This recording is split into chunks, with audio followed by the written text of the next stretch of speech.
निकिता जंगले महाराष्ट्र न्यूज 7 मध्ये आपणा सर्वांचं स्वागत करते। घेऊया नागपुरातील घडामोडीचा खास आढावा। येत्या होळीच्या पार्श्वभूमीवर मनपाने संचारबंदी संबंधित 28 आणि 29 मार्च करिता नव्या अधिसूचना जाहीर केल्या आहेत, अशी माहिती नागपूर येथील विदर्भ चेंबर ऑफ कॉमर्सचे अध्यक्ष अश्विन प्रकाश मेहंदी यांनी माहिती दिली। दोस्तों, मैं Ashwin Prakash Mehndi, president Nag Vidarbha chamber of commerce Nagpur.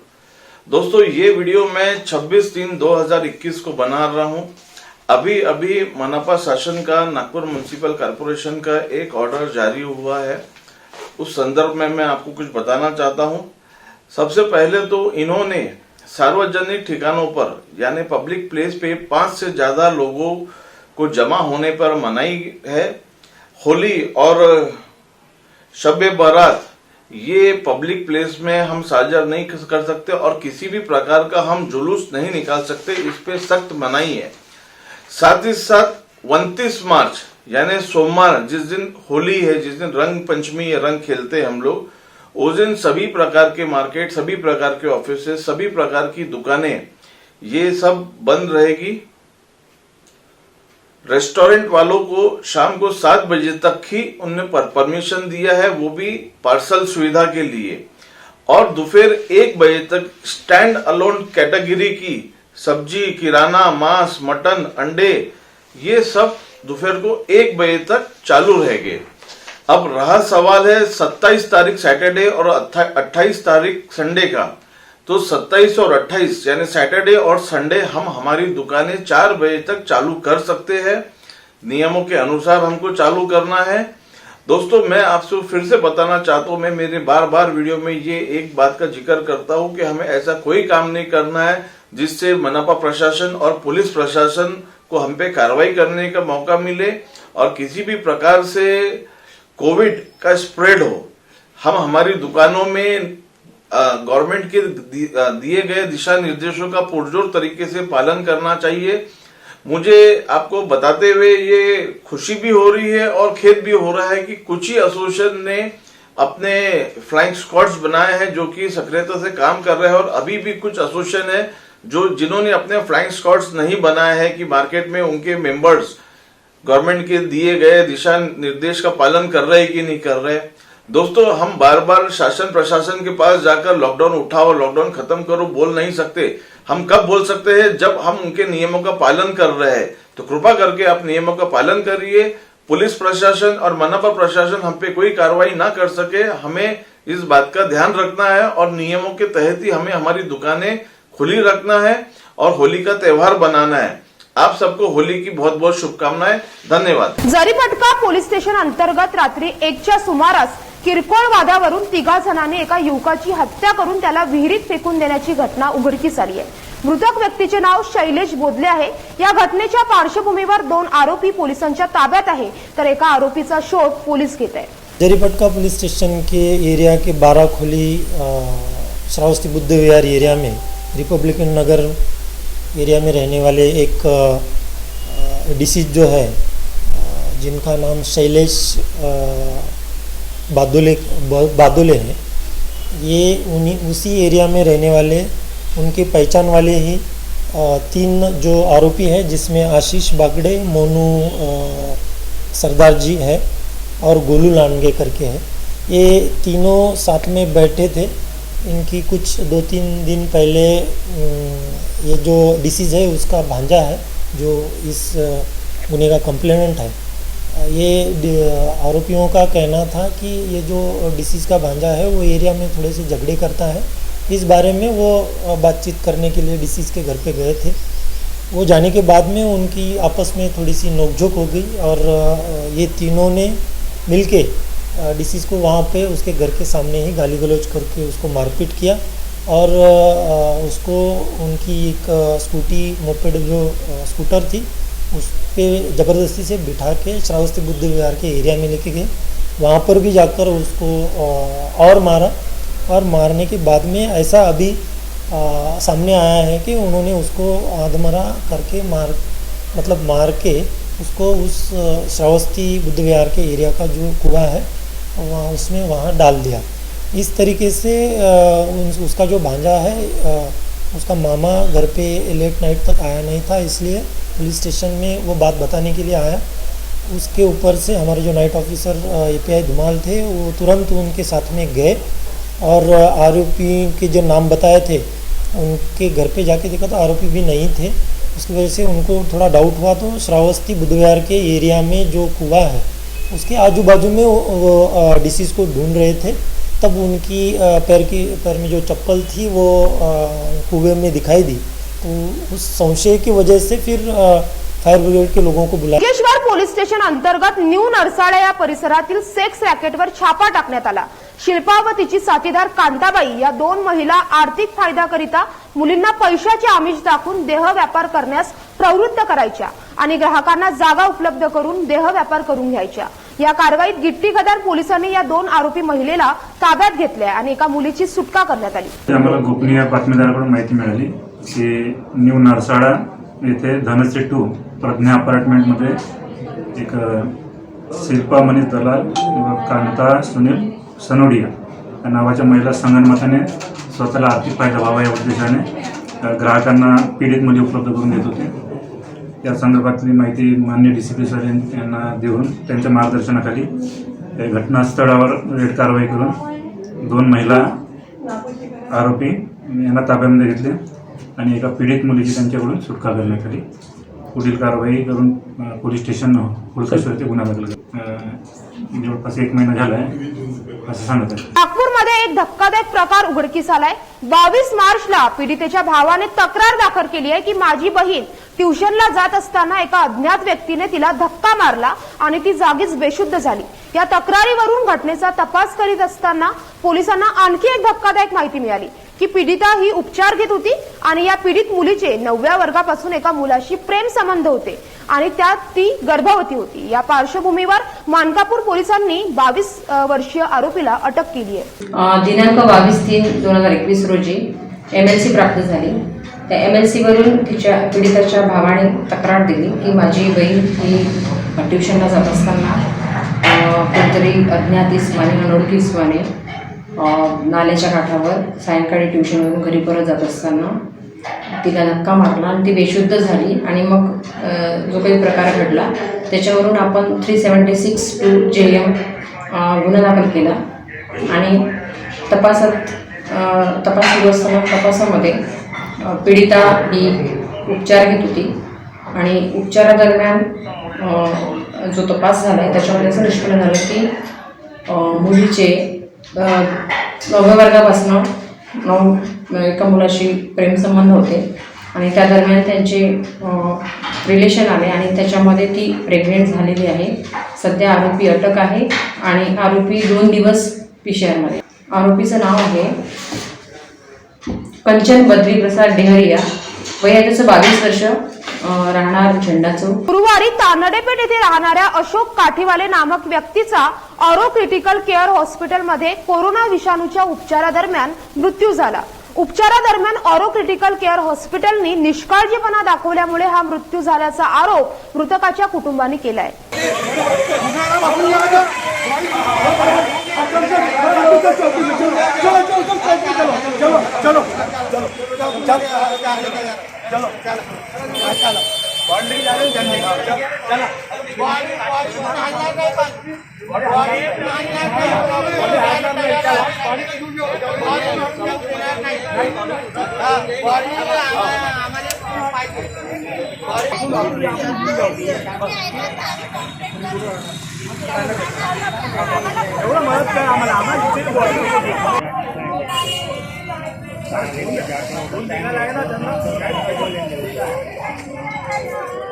मालूम पड़ेगा क्या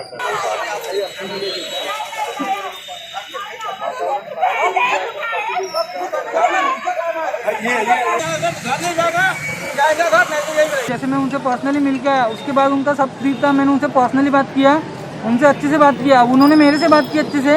उसके बाद में जब मैं घर पे आया रात को 9:30 3:30 बजे, ये ऐसा बोले उनकी ऑक्सीजन लेवल एकदम कम हो गया, बोले उनको बाईपास दिया है, बोले गले में ट्यूब डाला है, बोले उनके बोले यहाँ से ट्यूब डाला हुआ है, बोले लंग्स में बोले उनका लंग्स 100% डैमेज हो चुका है, बोले। फिर मॉर्निंग में ऐसा बोले कि अभी उनका थोड़ा सा ठीक है, बोले। फिर अभी थोड़ी देर पहले बोले 12 साढ़े 12 बजे उनका हार्ट रेट एकदम कम हो गया, बोले उनको इंजेक्शन दिए, बोले एक बोले। तो तो हार्ट रेट बढ़ा है बोले, और कब तक बढ़ेगा बोले पता नहीं बोले। और उसके बाद अभी आधे 1 घंटे पहले उन्होंने ये बोला, ये डिक्लेयर कर दे कि इनकी डेट हो चुकी है करके, और ये तो हो गया। उसके बाद पेशेंट को ट्रीट कैसे कर रहे हैं यहाँ के वार्ड बॉय? उनको अगर कुछ हो गया है, पेशेंट बेड से नीचे गिर रहा है, ट्रीटमेंट नहीं कर रहे, उनको जब बोल रहे हैं हम कि उनके कपड़े चेंज करो, कपड़े चेंज नहीं करके दे रहे। 2-2 दिन तक के उनके कपड़े, हमने मंडे को उनको कपड़े दिए, कल उनके कपड़े जाके चेंज हुआ, उनका एक शर्ट चेंज करने के लिए उनको इतना ये हो रहा है। मेडिसिन 16-16 हज़ार की मेडिसिन दे रहे, क्या दे रहे मेडिसिन, एक बिल हमको बता नहीं रहे। डॉक्टर वाले मतलब टेस्ट कर रहे, क्या कर रहे, मतलब पेशेंट के रिलेटिव को तो बताओ कि क्या दे रहे हो तुम, पेशेंट के रिलेटिव को कोई आइडिया नहीं है। 27 हज़ार की मेडिसिन दे रहे, क्या दे रहे हो क्या नहीं, कुछ बता नहीं रहे। सब कुछ हो रहा है, पर मतलब अभी जब मतलब पता चला उसके बाद उन्होंने मेडिसिन रिटर्न किए, वो भी हमने बोलने के बाद। हम जब मतलब हम बोल रहे हैं उनके कि हम बाहर से मेडिसिन लाते हैं, गरीब इंसान कहाँ से लेंगे इतनी मेडिसिन, तो नहीं सुन रहे, बोले हमारी हॉस्पिटल है बोले हम यही से प्रोवाइड करते। डॉक्टर साहब का नाम क्या है? डॉक्टर साहब का नाम प्रशांत है, उनसे मैंने बात की, ठीक है, वो नहीं सुन रहे। नागपूर येथे भयावह घटना घडली आहे। सावत्र पित्याने त्याच्या 8 वर्षीय मुलीवर बलात्कार केल्याची घटना उघडकीस आली आहे। पीडित मुलीची आई ही पीडितेच्या वडिलांपासून काही कारणास्तव वेगळी राहायची। त्यानंतर पीडितेची आई हे आरोपी महेंद्र शेळके त्याच्यासोबत 2-3 वर्षापासून राहायची। हा आरोपी महेंद्र शेळके म्हणजेच पीडितेचा सावत्र वडील पीडितेवर सातत्याने अत्याचार करायचा। फिरियादी है सौ माही विजेंद्र महाजन, अंबेनगर पार्टी में रहते हैं। उन्होंने कल पुलिस स्टेशन में आके एक तकरार लिखाई है।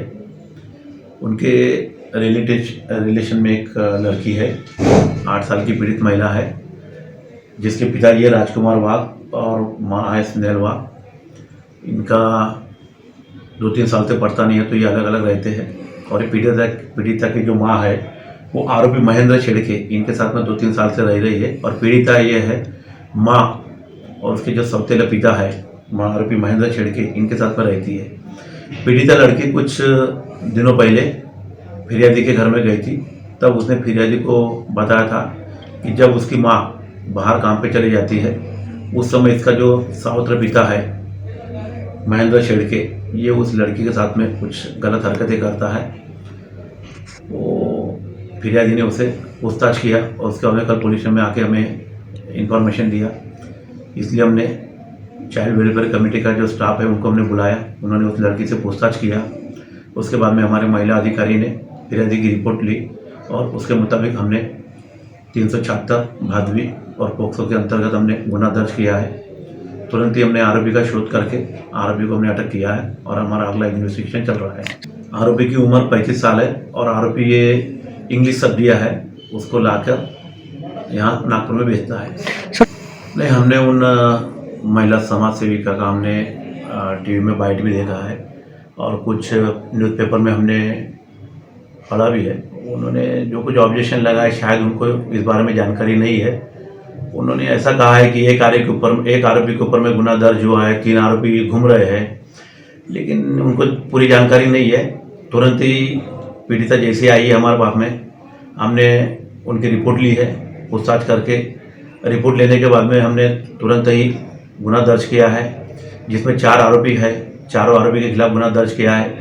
तत्काल हमने आरोपियों का शोध किया है और चारों आरोपियों को हमने हिरासत में लिया है और चारों आरोपी अभी पीसीआर में है। उनका ऐसा ऑब्जेक्शन था, उसको किसी ने जानकारी दी होगी कि पुलिस ने एक ही आरोपी को अरेस्ट किया है, बाकी 3 आरोपी खुलेआम घूम रहे हैं।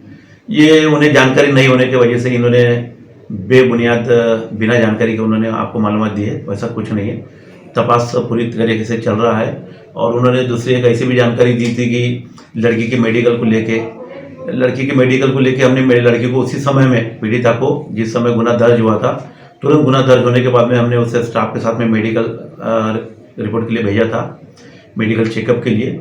मगर वहाँ पे पीड़िता ने मेडिकल करने से नकार दिया था। वहाँ उसने लिख के भी दिया था और डॉक्टर ने हमें ऐसा राइटिंग में रिपोर्ट दिया है कि पीड़िता ने वहाँ पे मेडिकल करने से मना किया है। उसके बाद में भी हमने दूसरे दिन उसको पीड़िता को बुलाकर उसको समझाया, कई महिला अधिकारियों के हाथ से उसे समझाया और बाद में उसने फिर मेडिकल टेस्ट के लिए तैयार हुए। उसके बाद में उसका फिर मेडिकल जांच कराई गई है। तो जो कोई ऑब्जेक्शन है वो बेबुनियाद है। पुलिस ने अपनी कार्रवाई बिल्कुल सही तरीके से की है और बहुत तत्काल उसमें हमने एक्शन लिया है, तत्काल आरोपियों को अटक किया है और सारा तपास जो हमारी एक महिला पुलिस निरीक्षक है देशमुख मैडम बहुत अच्छे तरीके से और आरोपी को कैसा कन्विक्शन मिलेगा, इस प्रकार उनका तपास चल रहा है और पूरे तपास में वरिष्ठों का देखरेख चालू है और वरिष्ठों का मार्गदर्शन इसमें मिल रहा है। मंडप सजावट, lighting, band party, DJ, hall आणि या सर्वांना 200 लोकांची परवानगी द्या अशी मागणी वेडिंग व्यापारी संघटनेनी संविधान चौकात बाबासाहेब आंबेडकर यांना मानवंदना देऊन व्यक्त केली। एप्रिल मे हे 2 महिने आमच्यासाठी महत्त्वाचे असतात। या 2 महिन्यासाठी आम्हाला 200 लोकांची सवलत द्या, अन्यथा आमच्यावर आत्महत्या करण्याची वेळ येईल असा इशारा त्यांनी याप्रसंगी दिला। मेरा नाम मोहम्मद रिजवान है, मैं पारस बारात डेकोरेटर और I am a wedding planner. हमारी समस्या ये है कि गवर्नमेंट ने जो ऑल मंगल कार्यालय और लॉन जो बंद किए हुए हैं, उनके वजह से उनसे जो जुड़े हुए जितने भी व्यापार है, जितने भी धंधे हैं, वो टोटल बंद है। ठीक है, इसके वजह से व्यापार वालों को काफ़ी दिक्कतों का सामना करना पड़ रहा है। काफ़ी दिक्कतों का क्या, वो भूखे मरने की कगार पर है। हमारा सिर्फ अप्रैल और मई ये 2 महीने की सीज़न में हम पूरा साल मैनेज करते हैं। ये धंधे में जितने भी व्यापारी लोग हैं, उनका यही कहना है कि हॉल और लॉन वालों को 200 लोगों की कम से कम परवानगी दी जाए, क्योंकि सर 10,000 स्क्वायर फीट का हॉल और लॉन में 200 लोग मायने नहीं रखते हैं। और हम ये वादा करते हैं प्रशासन से कि हम लोग 200 से ऊपर में एक भी लोग नहीं आपको दिखने देंगे। अगर दिखे तो हमारे ऊपर में कार्रवाई करो। इसका एग्जाम्पल ये है कि हमने आज यहाँ पर जो ये प्रोग्राम ऑर्गेनाइज किया है संविधान चौक पर, हमें पुलिस वालों ने सिर्फ 5 लोगों की परमिशन दी थी। हमें भी पता है उनकी ड्यूटी है, ये तो सबको ही पता है, और हम अपने कानून का उल्लंघन नहीं करते हुए 5 भी नहीं है, आप काउंट कर लो, यहाँ 1 2 3 4 ही मिलेंगे आप। वैसा देखा जाते तो यहाँ पर पूरे संविधान चौक पर कम से कम 5,000 पब्लिक आज आने वाली थी, कम से कम 5,000 पब्लिक। लेकिन हम अपने देश के कानून का उल्लंघन नहीं करना चाहते। इसके पहले जो लॉकडाउन हुआ था, 1 साल हमने कैसा भी मैनेज किया, 1 साल कैसे भी मैनेज किया। अभी हमारा थोड़ा थोड़ा व्यापार चलने लगा था, लेकिन एकदम से प्रशासन ने जो ब्रेक लगा दी है, ये ब्रेक से हमारा टोटल ही जितना भी हमने जो सोच के रखा था वो टोटल ही, यानी क्या करना है, बच्चों की फीस, घर का राशन, घर का अनाज, माँ बाप की दवाइयाँ, इलेक्ट्रिक बिल, EMI लगी हुई है। हमें हमारा व्यवसाय के लिए हमने जितना भी लोन उठाया था उसकी EMI लगी हुई है। बैंकों से EMI नहीं छोड़ रहे उन लोग, देना ही पड़ रहा, उसका टैक्स भी हमें, उसका ब्याज भी हमें देना पड़ रहा है। उसके बाद में टू व्हीलर की लोन की EMI, उसके बाद में घर का इलेक्ट्रिक बिल, घर का टैक्स, घर का राशन, बच्चों की स्कूल, बच्चों का दवाखाना, ये हम कहाँ से पूरा करेंगे? हमारा सिर्फ ये 2 महीने का सीजन रहता है सर। हमारा क्या, सबका hall, lawn, catering, decoration, band, lighting, बग्गी, मंडप, ब्यूटी पार्लर वाले, मेहंदी वाले, वीडियो शूटिंग वाले, ये सारे हमारे से अटैच है। ये सब एक दूसरे से अटैच है, सबकी लिंक बनी हुई है। अगर ये प्रशासन ने हॉल और लॉन को परमिशन नहीं दी अप्रैल और मई से, तो ये समझना सर क्या सुसाइड करने की नौबत सब पे आने वाली है। मुलगी झाली म्हणून सासरा सुनेचा छळ करायचा, मुलगा होत नाही म्हणून सासू सासऱ्यांनी सुनेला जीवाशी ठार मारले असा आरोप मृतक कांचनच्या माहेरच्या लोकांनी केलाय। या पार्श्वभूमीवर वंचित बहुजन आघाडीने मृतक कांचनच्या माहेरच्या परिवाराला न्याय मिळवून देण्याची मागणी केली आहे। जर न्याय मिळवून दिला नाही तर वंचित बहुजन आघाडीच्या वतीने मौदा पोलीस स्टेशन समोर आंदोलन करण्यात येईल असा इशारा वंचित बहुजन आघाडीतर्फे पत्रकार परिषदेद्वारे देण्यात आला।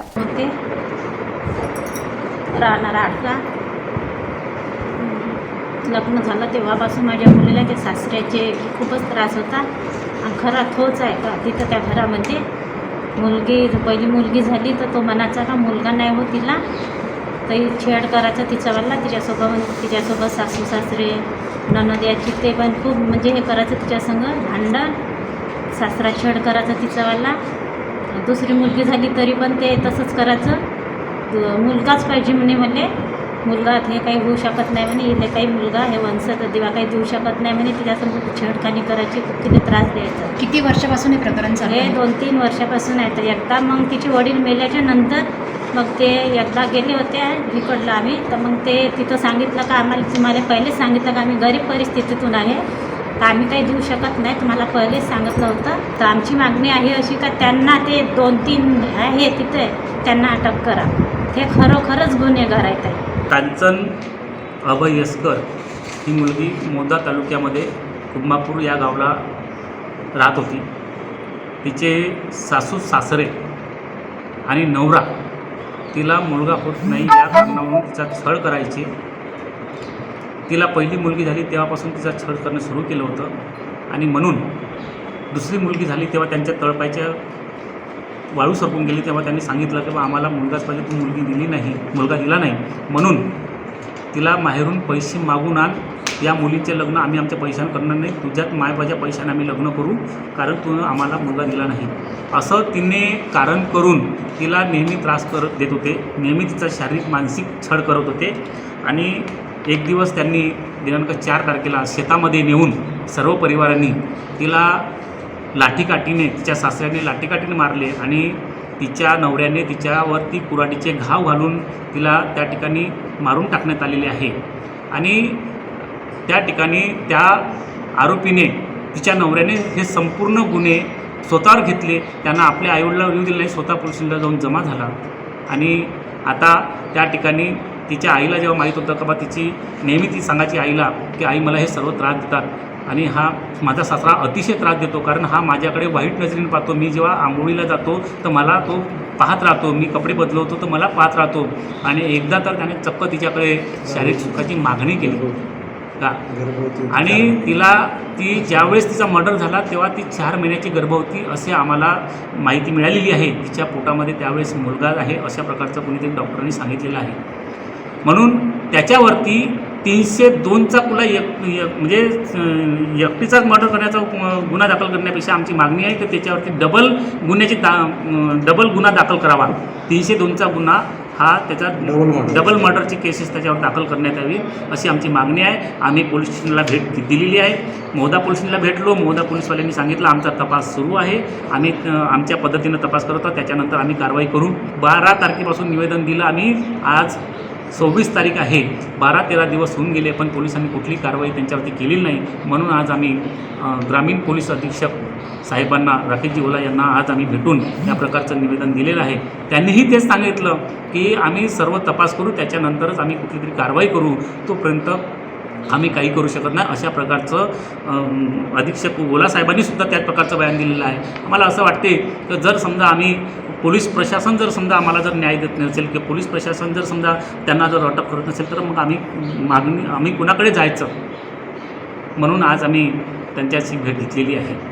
मुलीची आई माझ्यासोबत आहे, त्या मुलीची आई आहे. वेळ झाली इथेच थांबण्याची. पुढील बातमीकरिता पाहत रहा महाराष्ट्र न्यूज 7, आवाज महाराष्ट्राचा.